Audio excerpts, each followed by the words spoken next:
बिस्मिल्लाहिर्रहमानिर्रहीम।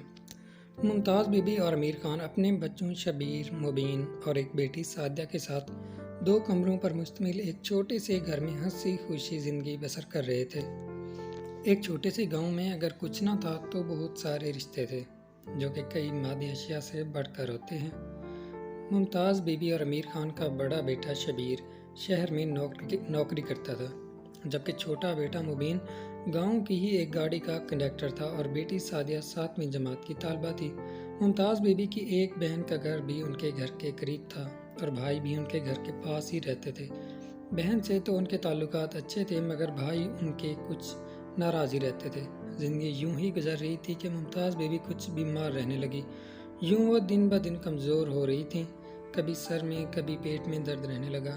जो कोई इलाज बताता वो करते, लेकिन कोई अफाका ना हुआ।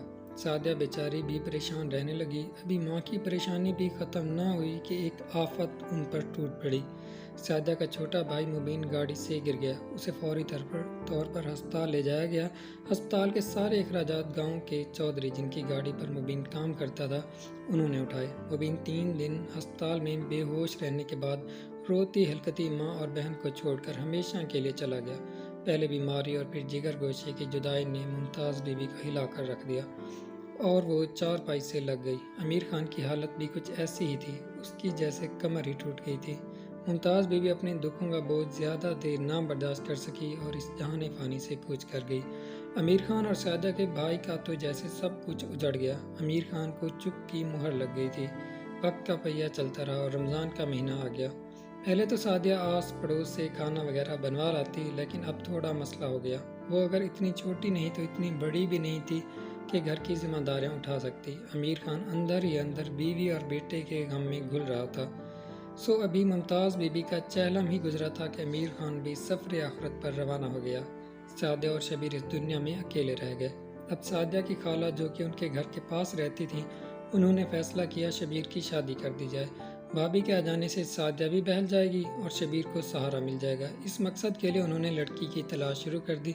इतने में शबीर ने बताया कि मुमताज़ बीबी अपनी ज़िंदगी में उसके लिए रिश्ता लेकर एक खातून के यहाँ गई थी और फिर अम्मी बीमार हो गई। मैं चाहता हूँ कि मैं उसी घर में शादी करूँ जहाँ मेरी माँ चाहती थी।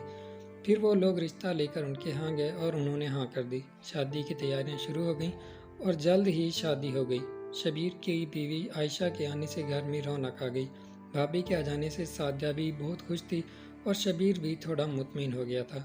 इस तरह दिन गुजरते गए। सादिया के चचा ने सादिया का हाथ अपने बेटे के लिए मांगा, लेकिन शबीर ने इनकार कर दिया। उसने कहा कि हमारे माँ बाप की ज़िंदगी में आपकी उनसे बनती न थी और अब मैं आपको बहन का रिश्ता कैसे दूँ। इस बात पर वो उनसे तमाम ताल्लुकात छोड़कर चले गए।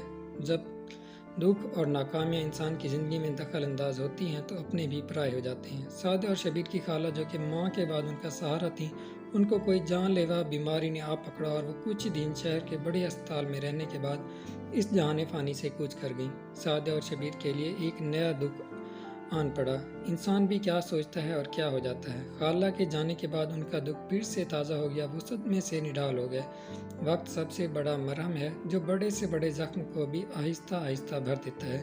वक्त गुजरता गया और फिर सादिया के मामू ने सादिया का रिश्ता अपने बेटे के लिए मांगा तो शबीर ने हाँ कर दी। मंगनी के नाम पर बस जुबान दे दी गई। इसके बाद सादिया और उसकी भाभी आयशा शबीर के साथ शहर चली गईं, जहाँ पर शबीर काम करता था। आयशा अच्छी बीवी और अच्छी भाभी साबित हुई। वो सादिया को खाना पकाना और घर दारी सिखाती और जल्द ही सादिया के साथ घुल मिल गई। जब कभी शबीर को मुलाजमत से छुट्टी मिलती, वो सादिया और आयशा को लेकर गांव आता, जहाँ पर उसके माँ बाप और प्यारे भाई की यादें थीं, जिन्हें वो भुला कर भी नहीं भुला सकते। शबीर और सादिया की ज़िंदगी में अगरचा पहाड़ जैसे दुख आए थे और उनकी ज़िंदगी दुखों की दास्तान थी, लेकिन उन्होंने सब्र का दामन ना छोड़ा और बाला आखिर खुशियाँ उनका मुकद्दर बन गईं।